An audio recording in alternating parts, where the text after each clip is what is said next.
பெருக்கம், பெருக்கல், பெருக்கல் கூற்றை குறி. இப்போ இது போல இருக்குதுன்னா இது பெருக்கல் 2 3 இப்படி வருது இல்லையா, இது மாதிரி குறி அப்படின்னு எப்படி போடலாம் பார்க்கலாமா? இப்போ எத்தனை எத்தனை பெட்டி இருக்கு? 1 2 3 4 பெட்டி இருக்கு, சரியா? இப்போ அந்த பெட்டி பெட்டி உள்ள எத்தனை பந்து இருக்கு?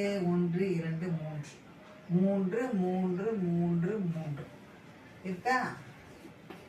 இதுதான், இது மாதிரி தான் எழுதணும். பெருக்கல் கூற்றை குறினா இது போல தான் எழுதணும், சரியா? இப்போ ஓகே, இதுதான் பெருக்கல் கூற்றை குறினா இவ்வளவுதான். இப்போ நீ கூட்டி மொத்தமா எவ்வளவு போடணும்னா உனக்கு தெரியணும் இல்லையா?